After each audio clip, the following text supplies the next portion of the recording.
Have you ever paused to consider the silent guardians of a train journey? We often think about the physical elements, the gleaming tracks, the powerful engines, the intricate network of signals. But beneath all that visible infrastructure, there's an incredibly meticulous, almost invisible process that underpins every single safe operation, every smooth arrival, every secure departure. It's not just about building strong components, it's about rigorously proving they're safe, comprehensively, logically, and with absolute transparency. Imagine for a moment you're an engineer, perhaps just starting out your career, or maybe you've been in the industry for years, and you're tasked with ensuring that a brand new railway system or even a critical upgrade to an existing line is completely safe. Where on earth do you begin? How do you gather all the necessary information, analyze every potential risk, and then present it in a way that truly convinces regulators, operators, and, well, the public of its absolute safety? That's where the idea of a safety case comes in. And today we're taking a deep dive into how these absolute critical documents are put together, what makes them effective, and perhaps more importantly, the hidden dangers and common pitfalls in their creation that can compromise the very safety they aim to ensure. It's true. The safety case is, well, it's the bedrock of railway safety, absolutely fundamental. It's far more than just a technical report. It's really a compelling argument, meticulously backed by solid evidence, designed to demonstrate that a system is safe enough for its intended use within its specific operating environment. Think of it as the ultimate safety narrative almost, a detailed storytelling how and why a particular piece of railway technology, or maybe an entire system, can be trusted. Our mission today is to demystify what a railway safety case truly is, explore its fundamental properties that make it genuinely effective, and then, crucially, equip you with the insights to recognize and avoid the common mistakes and traps that can undermine its integrity and, in the worst cases, lead to catastrophic consequences. Okay, let's unpack this then. Yeah. We hear the term safety case thrown around quite a bit in the industry. Yeah. But what are we really talking about here? Is it just a massive binder full of technical specifications and regulations, or is there something more profound at its heart? That's an excellent question, and it's a common initial perception. At its core, a safety case is indeed a documented demonstration that a product or system meets its specified safety requirements. This concept didn't just appear out of nowhere. It really gained prominence with the development of standards like EN 50129, which initially focused on proving the safety of complex electronic signaling systems in railways. These were groundbreaking technologies, right? And there was an urgent need to verify their safety rigorously. Right, because they were so new and complex. Exactly. Yeah. However, over the years, the application of safety cases has expanded dramatically. It's no longer confined to just signaling. Now it applies to virtually every single aspect of railway operations and infrastructure. I mean, we're talking about everything. From the intricate details of traction power supply, how electricity is delivered to trains, to the robust civil infrastructure like bridges and tunnels, the rolling stock itself, and even the complex management and integration of an entire railway system, including, importantly, human factors. It's become a truly holistic approach to safety. Okay, so it covers pretty much everything that makes a railway work. Pretty much. But for me, the most comprehensive and, frankly, most insightful definition comes from the British Ministry of Defence, actually. They describe a safety case as a structured argument supported by a body of evidence that provides a compelling, comprehensible, and valid case that a system is safe for a given application in a given environment. Structured argument. Compelling, comprehensible, and valid. Yeah. That sounds like a lot packed into one sentence. It is dense, but it perfectly identifies all the key characteristics a safety case must display to be truly successful in demonstrating safety. It highlights that the clarity and comprehensibility of the information within the safety case are just as crucial as the factual evidence itself. You could have all the perfect data in the world, right? But if it's not presented in a way that's easily understandable and genuinely convincing, it simply falls short of its purpose. It just doesn't work. So being right isn't enough. Yeah. You have to be convincingly right. Precisely. And here's a critical nuance. When we talk about safety, we have to acknowledge that absolute safety is, well, in reality, unachievable. Every human endeavor carries some level of risk. So safety cases exist to convince someone, often a regulatory authority, an independent assessor, or even the operating company itself, that the system is safe enough based on predefined acceptance criteria. It's about managing risk to an acceptable and tolerable level, not eliminating it entirely, which is a very important distinction to make. Safe enough based on agreed rules. Got it. Yes. And to achieve this, a truly successful safety case, especially in the context of current industry developments and increasing complexity, must embody three non-negotiable properties. It must be structured, it must be valid, and it must be incremental. If a safety case doesn't genuinely display these three fundamental properties, it's already on shaky ground and much less likely to genuinely assure safety, even if it looks impressive on the surface. Okay, let's take those one by one. First up, structured. That sounds like an obvious requirement for any important document, right? But when you're dealing with the immense, almost overwhelming complexity of a full railway system, with countless components, intricate processes, human interactions, environmental variables, how do you actually make sure it's structured in a way that makes sense? How do you avoid it just becoming a sprawling, unreadable mess, a graveyard of good intentions? Precisely, and you've hit on the core challenge there. While the safety case is often perceived as a physical artifact, a collagement of documentation, it's critically important to understand it's not just a big binder of disconnected papers. It's a narrative, a coherent, compelling argument. Traditional safety standards often lay out a typical structure for a safety case report, outlining what content should be included in different parts, like the system definition, quality management report, or technical safety report. So there's a template, sort of. Yes, a framework. It provides a way to pull together many pieces of information. However, the sheer volume of these pieces increases exponentially with system complexity, and that makes it incredibly difficult to convey a clear, convincing argument to stakeholders through just a standard linear document structure. It just gets lost. Right, you can follow the template, but still end up with something impenetrable. Exactly. And this brings us to a fundamental distinction that often gets overlooked: the difference between simply presenting evidence and building an actual argument. A common pitfall we observe is that a huge amount of supporting evidence might be presented, reams of failure mode and effect analyses, detailed functional safety analyses, risk assessments. All the technical stuff. All the technical stuff. But with very little attention paid to explicitly explaining how all this evidence logically links to the overarching safety objectives. It fails to articulate how one can reasonably conclude that the safety objectives are achieved based on the available data. This crucial link, the safety argument, is often neglected, leaving the reader to connect the dots themselves, which, frankly, they often cannot do. So you're just giving them puzzle pieces without showing the picture on the box. That's a great analogy. Conversely, of course, you can have arguments without evidence, which makes any safety claim baseless.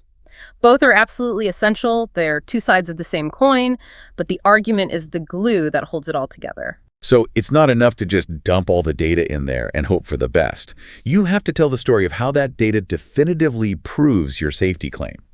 And you're right, often these arguments are just written as free text, which, as you said, can quickly become overwhelming, especially with complex multi-objective claims spanning across thousands of references.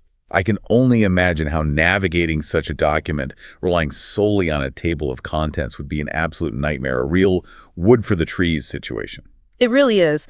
Textual arguments, no matter how well written by the most skilled technical authors, they just struggle to depict multi-objective claims with thousands of references and their intricate dependencies. The intelligibility of the argument, and thus the overall case, can be completely undermined by poor writing skills or sheer volume, even if the underlying engineering practices and data collection are excellent. So how do you fix that? How do you make the argument clear? Well, this is precisely where graphical representation becomes an incredibly powerful, even transformative tool. Think of it like a complex architectural blueprint, or maybe even a sophisticated mind map, specifically designed for safety. There's a particular standardized notation used called goal structuring notation, or GSN. GSN. Yeah, GSN. It's a structured visual technique specifically developed to address these problems of clearly expressing and presenting complex safety arguments. Through GSN, the individual elements of any case, the overarching objectives or goals, the strategies or arguments you're employing, the specific evidence or solutions you're presenting, and their contextual information are visually represented along with the logical relationships between them. So you can actually see the argument. Exactly. You can literally see how a main goal, say the entire railway system is acceptably safe to operate under all foreseeable conditions, is broken down or decomposed into smaller, more manageable sub-goals. These sub-goals are then further broken down until each sub-goal is directly supported by specific, tangible evidence. It clearly shows the dependencies and decompositions. Making it easier to follow the logic. Precisely. It makes the entire complex argument much easier to understand at a glance, to navigate, and critically, to audit, to check if it holds water. That makes so much sense. It's like visual storytelling for safety, breaking down a huge amorphous problem into manageable, verifiable chunks. The key insight here seems to be that GSN isn't just a diagram. It's the visual language that turns a mountain of data into a truly compelling, navigable safety story. It's the difference between a dense binder you dread opening and immediate understanding that empowers decision-making. That's powerful. It really is. And speaking of chunks, you mentioned earlier how the industry has really embraced modularity to manage costs and complexity. How does this apply to structuring safety cases? Can you actually reuse parts of a safety argument across different projects or applications? Absolutely, and this is where it gets truly fascinating for an industry with so many common components and applications. The concept of modular certification is a strategic approach based on the intelligent reuse of safety arguments that have already been certified and expressed within well-defined standardized modules. This isn't just a theoretical concept, it's a key element in controlling development costs and accelerating project timelines, especially in complex railway systems where many components and even entire subsystems are reused across different projects or lines. Okay, so you don't have to reinvent the wheel every single time. Exactly. The EN 50129 standard, which we touched upon earlier, actually defines 3 distinct types of safety cases that support this modular thinking, allowing for efficient and rigorous reuse. First, you have the generic product safety case. Think of this as certifying a single specific component. Like a particular type of signal lamp, maybe? Or a specific point machine that switches tracks, or a particular signaling component like a track circuit. Exactly. This safety case focuses purely on arguing the inherent safety of that standalone product. Its safety is argued independently from where it's specifically applied, meaning that once this generic product safety case is established, that component can theoretically be deployed in a wide variety of different safety-related applications as long as certain conditions are met. Okay, so that's the individual component. What's next? Then there's the generic application safety case. This demonstrates safety for a product or maybe a group of products in a given class of application. So sticking with signals, maybe it's an interlocking system designed specifically for driverless operations, for instance. So a standard way of using components for a certain type of job. Precisely. This case identifies and analyzes the generic properties that a system should have to be safe in that particular type of application, even if the specific product instances aren't yet named. It's about certifying the concept of an application. And the third type. Finally, we have the specific application safety case. This is where everything gets contextualized and tied to the real world. This would be proving that this specific interlocking system, using those particular components installed on this exact line, operating in this specific environment with its unique interfaces and maintenance plan, is unequivocally safe. So the specific instance in its real home? Exactly. It argues the safety of a given configuration and physical installation within its actual physical installation and operating environment. It substantiates the safety of the system as an integrated, operable, and maintainable whole, ensuring it works safely in its specific real-world setting. It's the final concrete proof for that installation. So it's like building with high-tech Lego blocks. You prove the safety of the individual Lego brick first, The generic product case. and the safety of a certain type of Lego structure built with those bricks. The generic application case. And then finally, the safety of that exact completed Lego building on a specific plot of land with all its unique environmental factors. The specific application case. That's a perfect analogy, actually. It really clarifies the modularity. Great. And you mentioned safety-related application conditions, or SRX, earlier. Where do they fit into this incredibly smart modular approach? Sounds important. Excellent point. And SRX are absolutely crucial for this modularity to work safely and effectively. They're the essential glue, or maybe the instruction manual footnotes for those Lego blocks. Since safety is inherently dependent on the context in which a product or system is used, both generic product and generic application safety cases must explicitly specify the limitations or conditions under which their safety properties remain valid. The fine print, basically. Exactly, the critical fine print. These limitations are the safety-related application conditions. They are the specific parameters, environmental conditions, operational procedures, or even maintenance requirements that must always be fulfilled in any specific application for the generic safety properties to hold true. They act as essential guardrails. Can you give an example? Sure. A generic signaling component might be proven safe, but its SRX might state it's only safe if installed, say, at a certain minimum distance from high-voltage power lines, or if it undergoes a specific maintenance check every 6 months, or only operates within a certain temperature range. They ensure that when you reuse a component or a generic application, you're acutely aware of the specific environment or operational parameters it needs to operate safely within. Ignoring SRX is a direct path to safety compromise. It invalidates the whole argument. Got it. Don't ignore the SRX. Definitely not. But if we zoom out and connect this to the bigger picture, the safety of a single product or even a modular application isn't enough to assure the safety of an entire complex railway network. Right. The whole system has to work together safely. Precisely. You need a holistic view that looks at the entire railway ecosystem. This is where the project or system-wide safety case comes in. Its overarching purpose is to demonstrate that the rail system as a whole is safe and that all its interacting parts work harmoniously and safely together. It substantiates dependencies and claims made by individual lower-level safety cases, covering crucial aspects like system interfaces, how different subsystems communicate and interact, common services shared across various parts of the railway, and overarching emergency arrangements that span the entire operation. So it ties all the individual pieces together. Yes, this ultimate umbrella safety case isn't just a collection of the individual cases. It actively demonstrates that the individual safety cases for specific products or applications are comprehensive, consistent, and most importantly, adequately integrated into the larger system. It also covers critical project-level aspects that are fundamental to safety, such as the overall safety policy of the organization, the robustness of its safety management system, the prevailing safety culture within the organization, and its overall organizational capability and governance structure. So it's about the organization and its processes too, not just the tech. Absolutely. The goal here is to show that the entire project has an adequate organizational structure, sufficient resources, a clear and enforced safety policy, and robust safety management arrangements in place.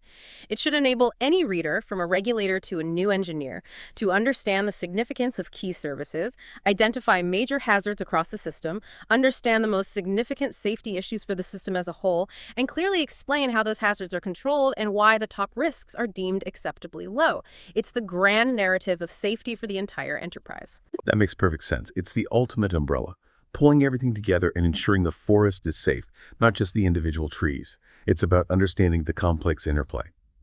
So we've talked about a structured safety case, how it needs to be organized, graphically represented, maybe using GSN, and modular in its construction. But you also mentioned earlier that a safety case needs to be valid. How do we ensure it's truly accurate and, perhaps even more challenging, remains relevant over the entire operational life of a railway system, which, for critical infrastructure, could span decades? Systems evolve, technology changes rapidly, components wear out. How do you keep a living document alive and trustworthy for so long? This is a truly critical aspect, and honestly, one that often poses the most significant and persistent challenges for railway operators and project teams. Validity is tough. A valid safety case is, first and foremost, one that precisely and truthfully defines the system it's arguing for.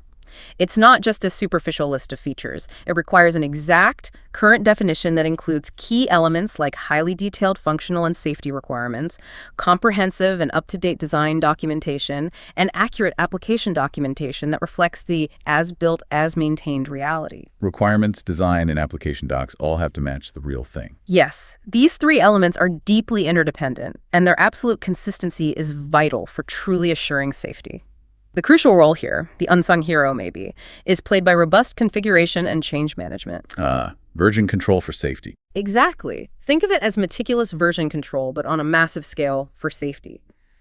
Baselines, which are essentially consistent, formally approved snapshots of these key elements at a given point in time, like a final design baseline for a new interlocking system or a commissioned baseline for a piece of track. These are vital inputs.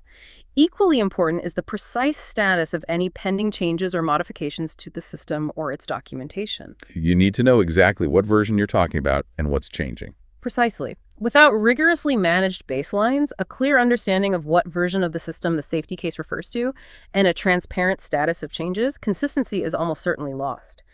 The safety case can very quickly become out of sync with the real system, becoming a historical relic rather than a living truth. If baselines aren't formally identified and controlled, the safety case must meticulously explain how consistency is ensured, perhaps through a detailed and auditable design review process, and minutely detail the modification status of every single element. So the core insight for validity is, If your safety case isn't a living, breathing mirror of your system's current state, it's essentially a historical artifact, not a safety tool. That sums it up perfectly. It loses its value if it's not current. So it's definitely not a static document that you just sign off on once and then forget about. Yeah. It truly has to evolve constantly with the system it represents. I can imagine that maintaining this consistency over decades, especially with continuous system upgrades, component replacements due to obsolescence, or even minor operational tweaks, could be an incredibly challenging, almost Herculean task. It is indeed, and you've precisely articulated the difficulty. The validity of the safety case isn't limited to the system's initial development life cycle. It extends across its entire operational lifespan, from its first day in service until its final decommissioning. Railway systems are inherently evolutionary. They undergo what we call perfective maintenance, continuous improvements to enhance performance or reliability technology. Obsolescence often requires significant upgrades, and continuous minor modifications are made to adapt to changing operational needs or regulations. All sorts of changes happen all the time. Constantly. Any of these changes to the physical system or its operational environment can easily invalidate original safety evidence or arguments.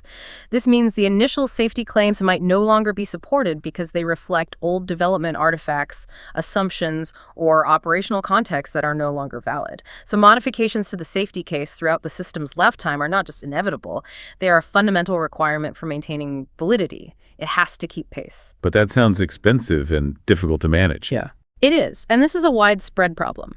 Safety case maintenance is often a painful, underestimated, and frequently overlooked exercise. Two common and critical problems emerge. First, a pervasive lack of clear traceability between the safety case and the actual current system it represents. You can't easily see how a change in the system affects the safety argument. Exactly. And second, inadequate documentation of the safety case's own internal dependencies and logical connections. This is where a structured approach, like the graphical goal structuring notation we discussed earlier, can be immensely helpful. By establishing a configuration model directly within the safety argument itself, it becomes far easier to evaluate the impact of any proposed change to the system and ensure the safety case remains a true, up-to-date reflection of the system's actual safety status. It makes that change impact analysis far more systematic and reliable. Okay, so structure helps maintain validity over time. Makes sense. Beyond just the documentation and the tracking, what about the people who actually create and review these cases? Surely the human element, the expertise and judgment of the engineers, plays a massive, perhaps even the most crucial role in ensuring validity. Absolutely. The human element is paramount. You can't automate this completely. A valid safety case is also one that provides correct, complete, and insightful information, and this fundamentally starts with competence. From its very conception, through every update and revision, a safety case should be prepared and updated by competent and experienced safety engineers. Seems obvious, but you're saying it doesn't always happen.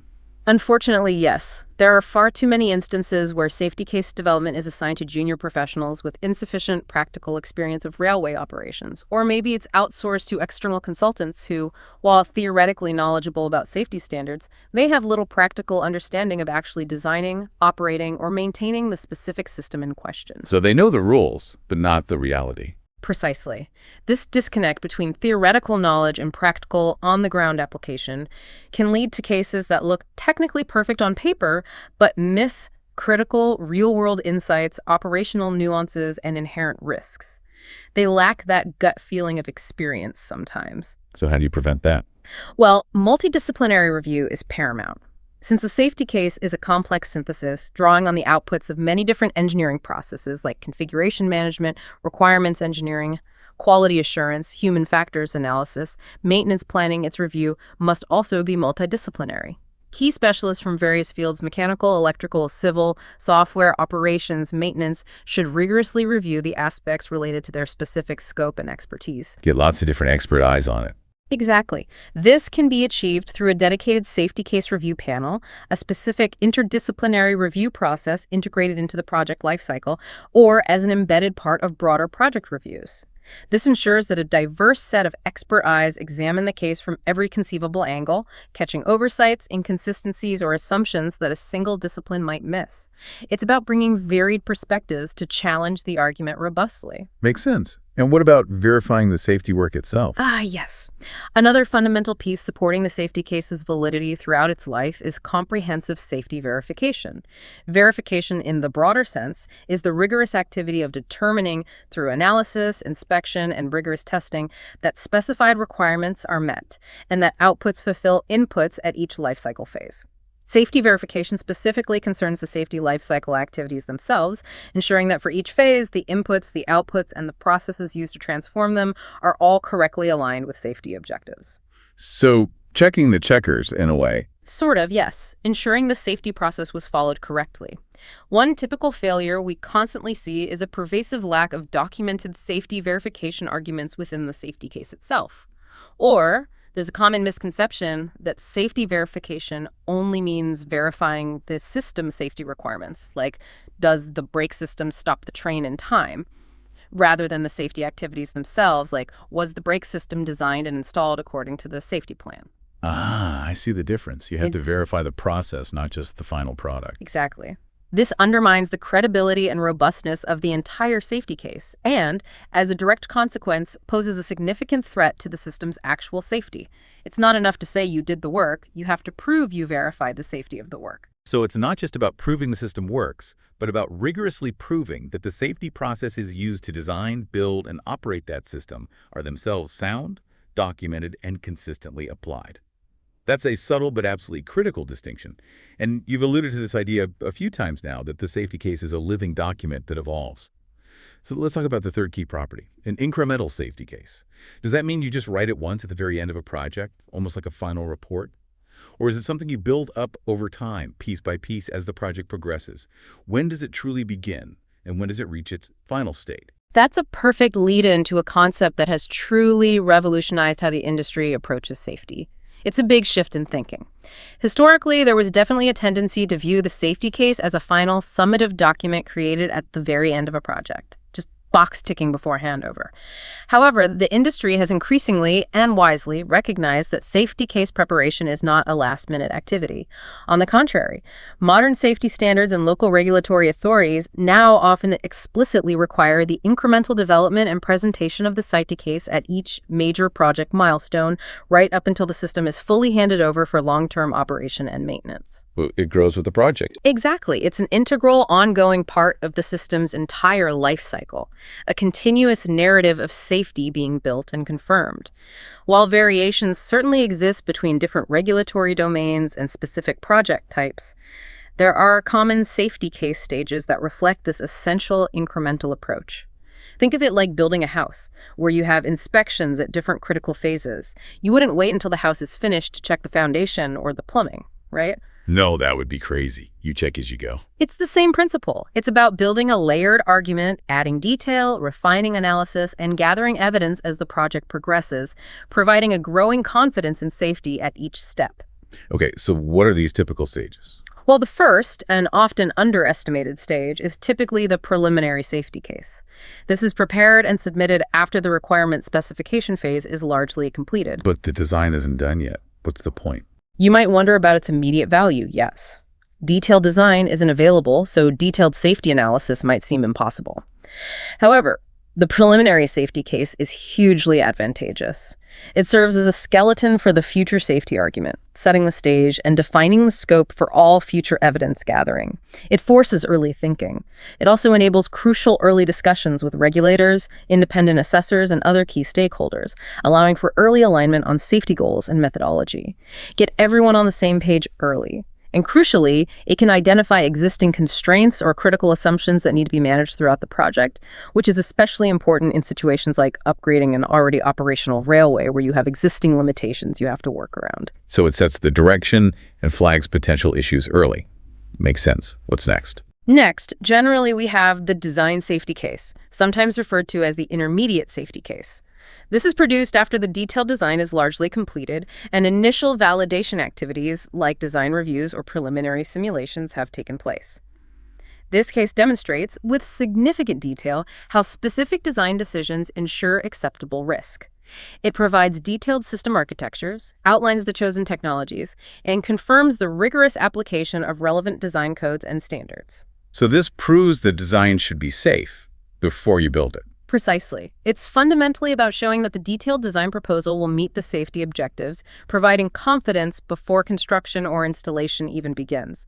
It's the blueprint safety validation. Okay, then you actually build and install it. What happens then? Then, after the physical site installation is complete, comes the commissioning safety case. This is where the rubber meets the road, so to speak. This case rigorously demonstrates that the system, as actually manufactured and installed on site, meets all relevant safety criteria and is definitively ready to safely begin static and dynamic testing. Proving it's safe to turn on and test. Yes. It outlines the specific tests that will be conducted and provides the safety rationale for conducting them. It enables the production of a meticulously planned program of safety commissioning activities, proving that the as-built system's safety claims and underlying assumptions are sound and that it's safe to energize or activate. Got it. After testing. Following successful dynamic testing, we usually have the trial operation safety case. This is a critical transition phase. This case presents the argument that trial operation, essentially, testing under near operational conditions, sometimes even with simulated passenger loads or real operational schedules, can safely commence. It's vital at this stage to capture any design changes that might have occurred during the commissioning phase and to identify any temporary mitigations or operational restrictions that are necessary to ensure safe trial operation. So proving it's safe to run almost like the real thing, but still under controlled conditions. Exactly. It's about proving safety in a realistic but still controlled environment before you open it up fully. And then the final step. Finally, after extensive operation like testing is complete and all final adjustments have been made, we get the final or operation safety case. This is the comprehensive argument that the system is fully ready for passenger service and ongoing commercial operation. It identifies the final safety-related application conditions, those SRAs, again, that must be respected during ongoing operation to maintain the desired safety integrity. The long-term operating rules. Yes. And it confirms full legal compliance for risk reduction to workers, passengers, and the public at large. This is the official green light for operations to begin. So it's a constant discipline cycle of building the argument, testing it, validating it, refining it, ensuring that at each critical juncture, safety has been thoroughly considered, meticulously documented, and continuously proven for the next phase of the project. It's not about creating a perfect document at the start, but building and maintaining unwavering confidence as you go along. A continuous journey of assurance. Exactly. And a very common misconception, and a dangerous one, is that a safety case must be perfectly comprehensive and conclusive from its very initial release. However, because it's incrementally developed, it's perfectly normal and indeed expected to release a safety case at an early stage before all evidence is fully available. As long as you're honest about what's missing. Absolutely. Provided that any missing information or identified open issues are clearly documented and transparently managed, with a plan to close them. The safety case also needs to be forward-looking, containing enough detail to give confidence that future safety objectives will be met, and explicitly identifying any constraints imposed on them. This forward-looking aspect is particularly significant during project transitions, like moving from installation to testing or testing to trial running, where an increased focus on hitting delivery schedules can sometimes, unfortunately, overshadow a vigilant eye on safety objectives. The pressure builds. Right, the focus shifts to get it done, and safety might take a back seat if you're not careful. Precisely. The incremental case helps keep safety front and center. Okay, that brings us to the flip side of the coin, doesn't it? We've talked about the ideal, the blueprint for effective safety cases, structured, valid, incremental. But as any engineer or project manager knows, the real world throws curveballs. So, with all this incredible effort, with all these approaches, what are the common mistakes or gotchas, the subtle, sometimes insidious traps that can undermine a safety case, even when people are trying their absolute best? This raises an important question. What can go wrong? And what crucial lessons can we learn from industry experience, maybe even from major incidents in other sectors that have been adapted to the rail context? This is truly where we learn the most valuable lessons, often from hard-won, sometimes tragic experience. You mentioned other sectors. The Nimrod Review, for example, an independent investigation into a devastating aircraft loss in the UK military, provided a comprehensive dissection of safety case problems in the defense sector. And many of those issues are directly, frighteningly relevant to the railway domain as well. These shortcomings are clear signs of a flawed approach, even if the intentions behind them were initially good. Okay, so what are some of these common shortcomings? Well, first, a very common and frustrating issue is bureaucratic length and obscure language. Safety cases become excessively long, repetitive, and consequently incredibly difficult to understand. Just huge, dense documents. The thud factor you mentioned. Exactly, the thud factor, where the goal isn't clarity or substance, but simply producing a document so physically weighty it makes a satisfying thud when dropped on a desk, often just to impress or justify an invoice. Coupled with this is obscure, jargon-filled language that makes the content inaccessible and difficult for anyone, even other experts, to genuinely grasp. Imagine a 2,000-page document where the critical safety argument is buried in paragraph 12,273 using highly specialized, undefined jargon. It's a barrier to understanding, not an aid. Almost deliberately unreadable sometimes. It can feel that way. Then there's the wood for the trees problem. This happens when safety cases give equal, undifferentiated attention to minor and catastrophic hazards, failing to prioritize the principal risks. You end up with hundreds of pages meticulously detailing small, incredibly unlikely issues, perhaps a door light failing, while major systemic risks like a catastrophic signaling failure or track buckling get lost in the noise. They receive the same level of attention as a minor fault. So, no sense of proportion. Exactly. It's a fundamental lack of focus and risk prioritization. For older legacy systems, we frequently encounter archaeology and ignoring age issues. Here, the safety case essentially becomes a mere historical review of original design documents from decades past. It completely ignores the real-world deterioration, the cumulative effect of decades of maintenance, the current operational challenges. The rust, the wear and tear, the way things are actually used now. All of it. It ignores significant changes in operational context that come with age. It fails to reflect the system's current reality, making it utterly irrelevant to ongoing safety. Imagine relying on a safety case from the 1960s for a bridge that has seen countless floods and heavy rain since then, without updating for the present state. It's useless. That's scary. What else? Another pervasive shortcoming is routine outsourcing and a critical lack of operator input. Safety cases are frequently created by external consultants working remotely who may have deep theoretical knowledge but little practical on-the-ground operational knowledge of the specific system. They might produce voluminous paperwork from a back office, sometimes without ever physically visiting or examining the actual system. Without talking to the people who run it every day. Precisely. Leading to a document that lacks vital insights from the people who operate and maintain the system daily, the engineers, the drivers, the maintenance crews. This is a critical deficiency. If the people on the front line, who truly understand the day-to-day realities and inherent risks, aren't deeply involved in shaping the safety case, it becomes a theoretical academic exercise, not a practical, reliable safety tool. It's detached from reality. Exactly. This often leads to another problem, disproportionate cost. The cost of preparing the safety case itself can sometimes outweigh the actual risks it addresses or the modifications it proposes. It becomes an exercise in expense rather than genuine cost-effective safety improvement. It becomes a budget line item rather than a value-adding safety activity. Throwing money at paperwork. It can feel like that. And critically, we see the problem of compliance only and self-fulfilling prophecies.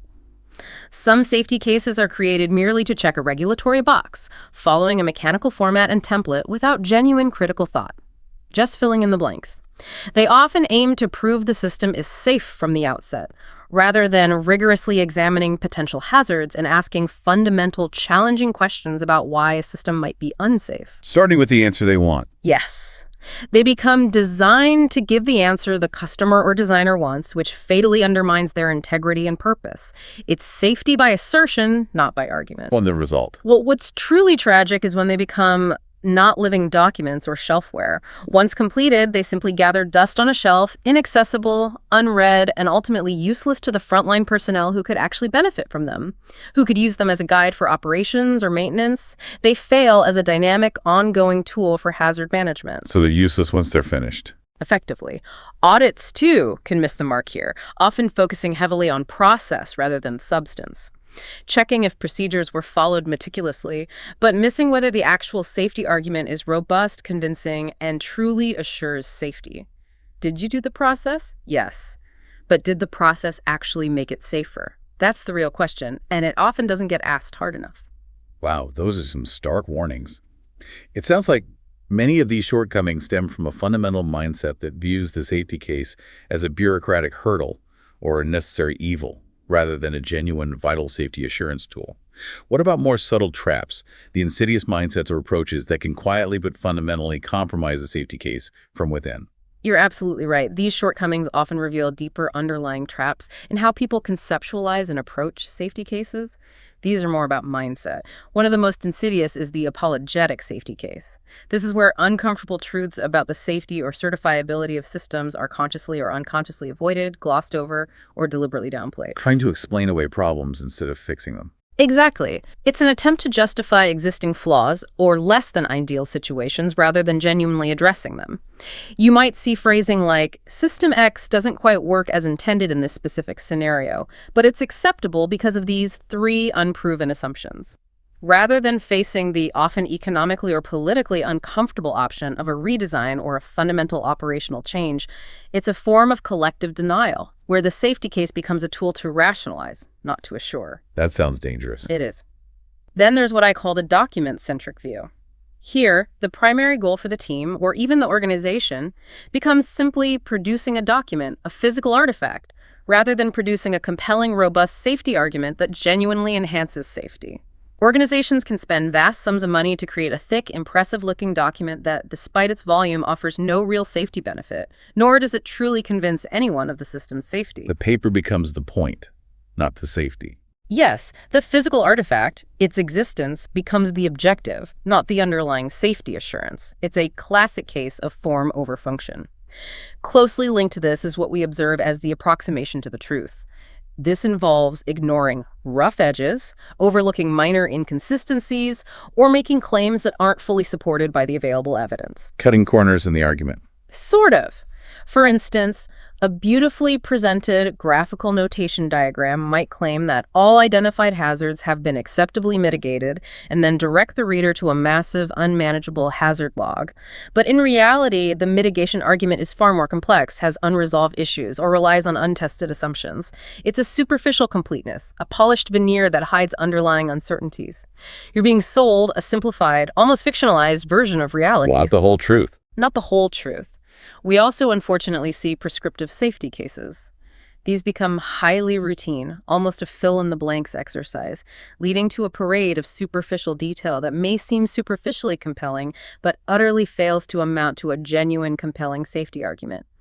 They follow a rigid template without true critical thought, deep analysis, or real adaptation to the specific system in question. Just going through the motions. Exactly. And distressingly, this often leads directly to the safety case shelfware problem. We discuss cases that are completed, signed off, and then literally consigned to a shelf, never again to be touched, consulted, or updated. A safety case has fundamentally failed in its purpose if it's so inaccessible, so overwhelming, or so unapproachable that we are happy never to refer to it again throughout the system's operational life. That's a powerful quote. What else? Another critical trap is the imbalance of skills. You need highly skilled individuals both to meticulously develop the safety case, to gather evidence, construct arguments, articulate insights, and, just as importantly, to rigorously challenge and critique the assumptions made within it. You need builders and testers for the argument itself. Precisely. Too often, the latter skills the ability to forensically question, to find weaknesses, to demand better evidence, to spot inconsistencies, are missing or undervalued. This can create an echo chamber where flaws go unaddressed and unchallenged, leading to a false sense of security. Nobody wants to rock the boat. Groupthink and safety. It can be, yes. Finally, there's the illusion of pictures. People can be quite easily dazzled by complex, colorful, hyperlinked graphic illustrations like those generated by GSN software, giving both the makers and the viewers a warm sense of overconfidence and competence. Impressed by the fancy graphics. Yes. This raises an important question. Are we being genuinely convinced by the logical rigor and the strength of the evidence, or are we just visually impressed by the sheer number of nodes, the intricate connections, or the aesthetic appeal of a diagram? The quality of the argument, the true safety assurance, absolutely cannot be judged by the node count or the number of colors used in such documents. It's always about substance, not merely aesthetics. A beautiful diagram doesn't automatically mean a safe system. Not at all. A beautiful diagram with a flawed argument is arguably more dangerous than a simple, clear, but less flashy one because it can lull you into false confidence. So what does this all mean for you, whether you're just starting your engineering journey, a seasoned professional, or simply someone passionate about railway safety? Fundamentally, a railway safety case isn't just a bureaucratic hurdle you have to clear to get a system approved. It's a living, breathing, and continuously evolving demonstration of an organization's profound, unwavering commitment to safety. It demands rigor, absolute clarity, and an iterative, adaptive approach that truly reflects the system's reality throughout its entire life. For you, remember that the true measure of a safety case isn't its physical thickness, its cost, or how many pretty diagrams it contains, but its clarity, its truthfulness, its navigability, and its proven ability to continually adapt to the real world, providing a genuine, convincing argument for safety, not just a bureaucratic formality. It's about genuine assurance, not just compliance. That's a powerful and practical summation. Focus on clarity, truth, and keeping it alive, and it makes me think, here's where it gets really interesting. If a safety case is meant to be a compelling, evolving argument for safety, how might embracing cutting-edge technologies like advanced data analytics and even artificial intelligence fundamentally change not just how we build these complex railway systems, but how we prove they're safe in the years to come? Could we see a future where a safety case isn't just a static or periodically updated document, but a dynamic, self-learning digital twin that is constantly analyzing real-time operational data, identifying anomalies, maybe even proactively validating its own safety arguments? What implications does that have for the living document of the future and for the engineers who will be tasked with overseeing it? Something to mull over as you see the trains roll by.